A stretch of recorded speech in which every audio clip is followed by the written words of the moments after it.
غلام احمد قادیانی کے ماننے والوں کے خلاف پاکستان میں قرارداد پیش ہوئی تو مولانا اسماعیل دیوبندی شیعہ عالم تھے، جہاں مولانا نورانی میاں نے، جہاں اور اہل سنت علماء نے اس تحریک میں اپنا علمی کردار ادا کیا، وہاں شیعہ 2 بڑے عالموں نے اسمبلی میں بھی اور اسمبلی کے باہر بھی جتنی میٹنگز تھیں، تو قادیانیت کے خلاف اس ملک کے اندر جو کچھ تحریک چلی اس میں 2 شیعہ علماء کا بہت اہم کردار تھا، ایک مولانا اسماعیل صاحب کا اور ایک مولانا حافظ کفایت صاحب کا۔ یعنی ہم اس ملک میں ختم نبوت کی تحریک کے اندر کسی سے کم نہیں ہیں، یہ بات واضح ہے۔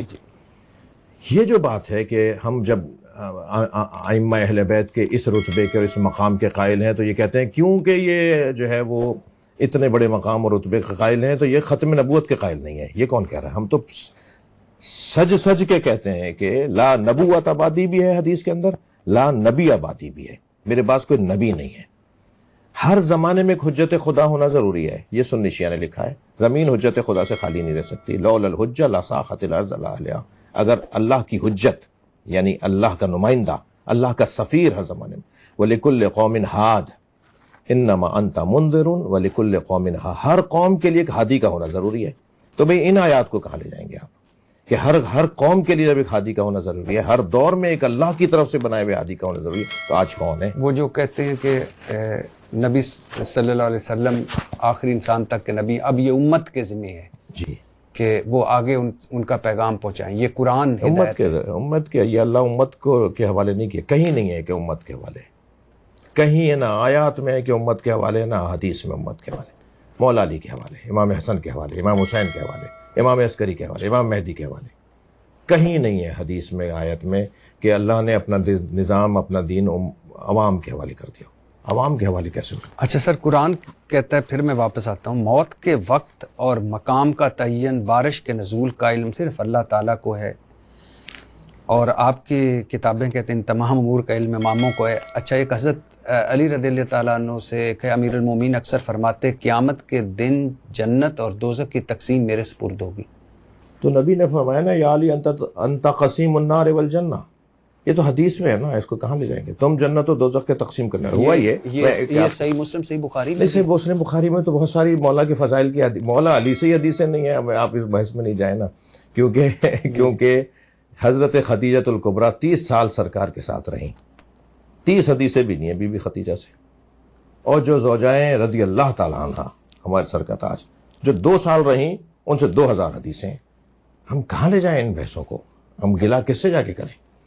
تو یہ ایک علیحدہ بحث ہے، اس میں میں سمجھتا ہوں کہ کسی اور موقع پہ ہم جائیں، لیکن آپ کو وہ حدیث بھی مل جائیں گے جس میں، یعنی میں آپ کے مضمون کو تھوڑا سا وہ کروں کہ ایک جانب تو یہ احادیث آپ نے فرمائی، مجھے سنا رہے ہیں آپ اور ہماری کتابوں میں ہیں اور میں مان رہا ہوں ان کو۔ دوسری جانب ایک حدیث ہے کہ امام جعفر صادق علیہ السلام نے فرمایا میری فلاں کنیز کہاں گئی؟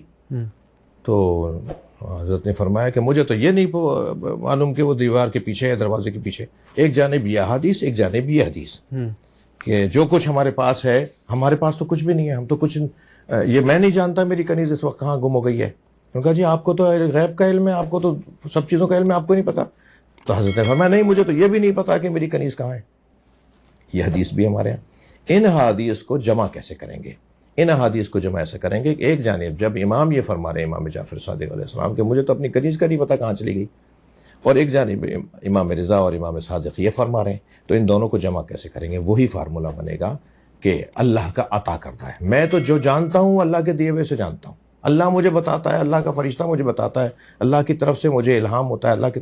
اچھا، روحانی اور معنوی موضوعات میں اور عنوانات میں جو اللہ کی خاطر 40 صباحاً یا لیلاً من اخلص للہ 40 صباحا، جو 40 دن تک صرف اللہ کی خاطر گزارے اپنے اوقات کو، اپنے ایام کو، تو ہم اس کے لیے بہترین حکمتوں کو قرار دیتے ہیں، اس کی زبان سے ہم حکمتوں کو جاری کرتے ہیں، اس کی زبان سے ہم اپنا علم جاری کرتے ہیں، اس کی زبان لسان اللہ ہو جائے گی، اس کی آنکھ عین اللہ ہو جائے گی۔ یہ سنی شیعہ کی کتابوں میں جو اپنے آپ کو ختم کر دے اور اللہ پر اپنے آپ کو مٹا دے، یعنی فنا فی اللہ ہو جائے، پھر اللہ اس کے وجود کے اندر اپنی ایسی حکمتوں کو ڈالتا ہے کہ پھر وہ جو بولتا ہے تو گویا اللہ کی مشیت بولتا ہے. اس پہ بھی بہت اعتراضات ہیں اس پہ. ہاں لیکن یہ بحثیں ہیں جی، یہ بحثیں ہیں، یہ کچھ لکھا بھی گیا ہے، کچھ بیان بھی کیا گیا ہے.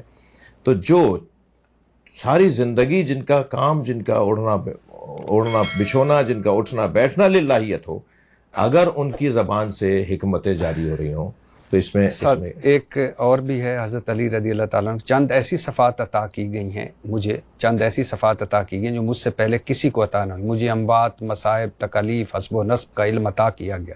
مجھے گزشتہ اور مستقبل کے تمام واقعات عالم کا بھی علم ہے. مجھ پر کائنات کی کوئی چیز پوشیدہ نہیں.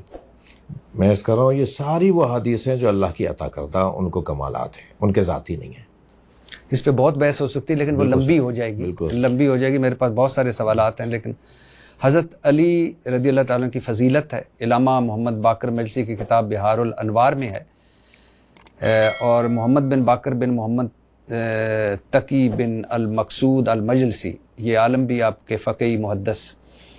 اے علی تم کچھ فضیلتوں کے مالک ہو، یہ رسول اللہ صلی اللہ علیہ وسلم کہہ رہے ہیں اس کتاب کے مطابق، جن سے میں محروم ہوں. مثلا فاطمہ تمہاری بیوی ہے، میں اس طرح کی بیوی سے محروم ہوں. تمہارے 2 بیٹے حسن اور حسین ہیں جبکہ میں اس مقام مرتبے والی اولاد سے محروم ہوں. خدیجہ تمہاری ساس ہے جبکہ میری ساس اس طرح کی نہیں. میں تمہارا سسر ہوں، تمہارے سسر کی طرح میرا کوئی سسر نہیں. جعفر تمہارا بھائی ہے، میرا کوئی اس طرح کا بھائی نہیں ہے. فاطمہ تمہاری والدہ ہیں جبکہ میری ماں کا مقام ان کی مثل نہیں. یہ ٹھیک ہے؟ دیکھیں مفاخرہ جو ہے نا انبیاء کرام میں بھی آپس میں رہا ہے، اسے مفاخرہ کہتے ہیں. یہ ٹھیک ہے؟ جی ہاں یہ ہے، یہ مفاخرہ ہے. نہیں دیکھیں میں بات پوری فاطمہ ہاشمیہ تمہاری والدہ ہے جبکہ میری ماں کا مقام ان کی مثل نہیں. بی بی فاطمہ جیسا تو نہیں، کیا بیٹی فاطمہ ہاشمیہ تمہاری والدہ ہیں. فاطمہ حضرت فاطمہ کی نہیں بات، بنت اسد. جی جی جی ہاں، حضرت فاطمہ بنت اسد. حضرت فاطمہ بنت اگر اولاد ماں باپ سے افضل نہیں ہو سکتی تو اس میں ایک لمبی بحث ہو جائے گی کہ نبی مکرم پھر اپنے والدین سے افضل ہیں یا نہیں. انبیاء تو سرکار تو ساری کائنات میں سب سے افضل ہے نا.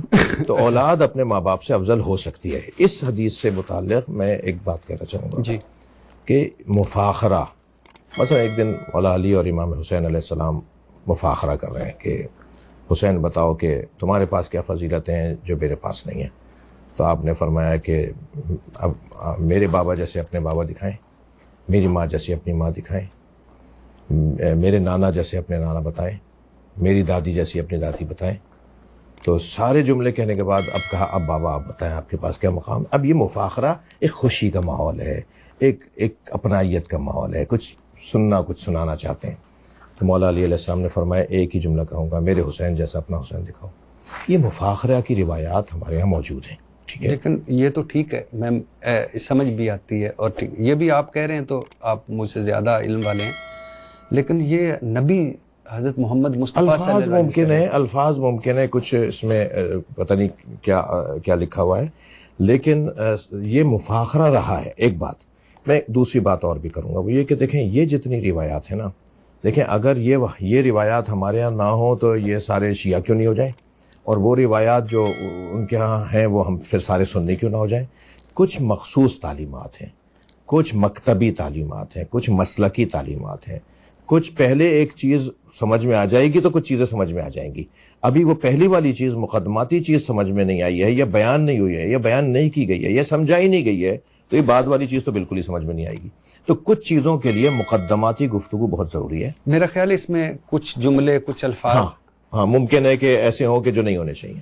اچھا، مشہور مورخ شیخ مفید حضرت حذیفہ رضی اللہ تعالیٰ سے منسوب کر رسول اللہ صلی اللہ علیہ وسلم حضرت حذیفہ سے کہتے ہیں ابھی جو شخص مجھے ملا تھا کیا تو نے اسے دیکھا؟ حضرت حذیفہ رضی اللہ تعالیٰ کہتے ہیں ہاں رسول اللہ صلی اللہ علیہ وسلم. آپ نے فرمایا یہ فرشتہ تھا، اس سے پہلے یہ کبھی بھی مجھ پر نازل نہیں ہوا. اس نے اللہ تعالیٰ سے درخواست کی کہ اللہ میں حضرت علی کو سلام کرنا چاہتا ہوں. اللہ تعالیٰ نے اس کی درخواست کو قبول فرمایا، چنانچہ وہ صرف حضرت علی رضی اللہ تعالیٰ کو سلام کرنے آیا تھا. کیا مسئلہ ہے اس میں؟ ممکن ہے، میں تو اس سے پہلے کہہ چکا ہوں فرشتے اترتے ہیں. میں نے عرض کیا کہ کچھ تعلیمات کو، کچھ گفتگو کو اس سے پہلے کیا جائے گا، وہ جب کلیئر ہو جائے گا یہ ساری چیزیں خود ہی کلیئر ہوتی چلی جائیں گی. چلو، میں بہت سارے سوالات ہیں لیکن اچھا، رسول خدا صحابہ کی ایک جماعت کے ساتھ تشریف فرماتے کہ حضرت علی رضی اللہ تعالیٰ آتے دکھائی دیے. آپ نے فرمایا جسے آدم کو اپنی خلقت میں نوح کو اپنی حکمت میں اور ابراہیم کو اپنے حلم میں دیکھنا ہو تو وہ علی کو دیکھ لیں۔ یہ حدیث سنی شیعہ کے ہیں، یہ ایک حدیث، یہ ایک دلیل ہے کہ ہم نبی کے علاوہ دیگر انبیاء سے افضل مانتے ہیں، اولو العزم انبیاء پیغمبروں۔ یہ ہمارے صحیح مسلم صحیح بخاری میں ہے، صحیح مسلم بخاری میں تو بہت ساری چیزیں ہیں جو نہیں ہیں، باقی سیاستہ میں، جی ہاں سیاستہ میں، ظاہراً سنن ابن داؤد میں یا ترمذی میں اس وقت شیعہ محدث نعمت اللہ الجزائری مرحب کے قتل کے بعد، اب یہ سنیے گا، جبریل بشارت دینے کے لیے رسول اللہ صلی اللہ علیہ وسلم کی خدمت میں آئے، آپ نے اس بشارت کی نسبت دریافت کیا۔ جبریل بولے جب علی رضی اللہ تعالیٰ نے تلوار اٹھائی مرحب کو قتل کرنے کے لیے، اللہ تعالیٰ نے اسرافیل و میکائیل کو حکم دیا علی کا بازو ہوا میں روک لو تاکہ پوری قوت سے نہ مارے، مگر علی کی تلوار کی ضرب اتنی شدید تھی مرحب اور اس کے گھوڑے کے دو ٹکڑے کرتی ہوئی طبقات زمین میں پہنچ گئی۔ یہ صورتحال دیکھ کر اللہ تعالیٰ نے مجھے حکم دیا، اے جبرائیل جلدی جلدی زمین کے نیچے پہنچ اور علی کی تلوار اس بیل تک نہ پہنچنے دے جس نے زمین کو اپنے سینگوں پر اٹھایا ہوا ہے، کہیں ایسا نہ ہو زمین زیر و زبر ہو جائے۔ میں گیا تلوار کو روکا، وہ تلوار میرے بازو پر قوم لوط کے شہروں سے بھاری تھی۔ حدیث مشکلہ میں سے آگے بڑھی ہے۔ ٹھیک، حضور صلی اللہ علیہ وسلم نے فرمایا، اے صفیہ جب علی غضب میں آیا اور قلعے کو ہلایا تو علی کے غضب سے خدا غضب میں آیا اور تمام آسمانوں میں زلزلہ آ گیا، یہاں تک کہ فرشتے ڈر گئے اور اپنے منہ کے بل گر گئے۔ وہ یہ میں عرض کیا کہ جو احادیث فضائل کے باب میں ہوتی ہیں نا، اس کی سند مکمل ہو یا نہ ہو، اسے سنن باب سنن میں ڈال کر فضائل و مناقب میں لکھ دیا جاتا ہے، اسے بیان کر دیا جاتا ہے۔ ممکن ہے اس کی روایات کی جو تقاضے ہیں، یعنی جو روایات کے تقاضے ہیں، جو سند کے تقاضے ہیں، جو راویوں کے تقاضے ہیں، وہ پورے نہ ہوں۔